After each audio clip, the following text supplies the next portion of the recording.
C'est un petit peu l'éternel numéro 2. Frans Timmermans sera le bras droit de la prochaine présidente de la Commission européenne, Ursula von der Leyen, un rôle qu'il occupe déjà au sein de l'équipe actuelle. Mais ce titre n'a rien d'honorifique puisque le néerlandais devra mettre en œuvre la politique environnementale de l'Union. C'est l'un des portefeuilles les plus en vue de la Commission européenne. Frans Timmermans est appelé à diriger le dossier politique phare de la prochaine équipe, à savoir le pacte écologique européen. Le néerlandais occupera aussi une nouvelle fois le siège de numéro 2 de l'institution. Avant de rejoindre la Commission européenne en 2014, Frans Timmermans dirigeait la diplomatie de son pays. Il a particulièrement touché la communauté internationale lors de son intervention devant les Nations Unies après le crash du vol MH17 suite à un tir de missile qui tua 193 de ses concitoyens en 2014. Est-ce qu'ils ont tenu la main de leurs proches? Est-ce qu'ils ont tenu contre leur cœur leurs enfants?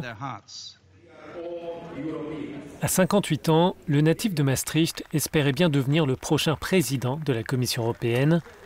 Rarement ces dernières années, un socialiste avait été si proche de ce but. C'est l'autre grande figure de la Commission sortante et qui poursuit avec la nouvelle équipe. Margrethe Vestager conserve son portefeuille de la concurrence, mais la Danoise prend même du galon sous la présidence d'Ursula von der Leyen. Margrethe Vestager est surnommée par le président américain la Tax Lady qui n'aime pas les États-Unis. L'actuelle commissaire européenne chargée de la concurrence pourrait même devenir le cauchemar de Washington. La Danoise est appelée à poursuivre sa mission au sein de la prochaine commission, avec en plus le titre de vice-présidente en charge de l'ère numérique. Au cours de son premier mandat, Margrethe Vestager a sanctionné de lourdes amendes plusieurs multinationales pour avoir tenté d'éviter de payer des taxes sur le territoire de l'Union. Ancienne ministre de l'économie et de l'intérieur, elle n'a pas remporté en mai dernier la course à la présidence de la Commission. Mais avec ces nouvelles attributions, son poids politique prend plus d'ampleur et la rend aussi incontournable sur la question des données, des services numériques et de l'intelligence artificielle. La candidature de la Française Sylvie Goulard demeure incertaine. La commissaire européenne désignée au marché intérieur n'a pas pleinement convaincu les eurodéputés lors de son grand oral.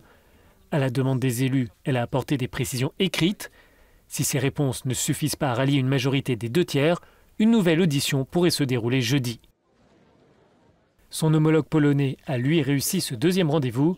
Janusz Wojciechowski, appelé à prendre en charge le portefeuille de l'agriculture, a finalement convaincu les parlementaires.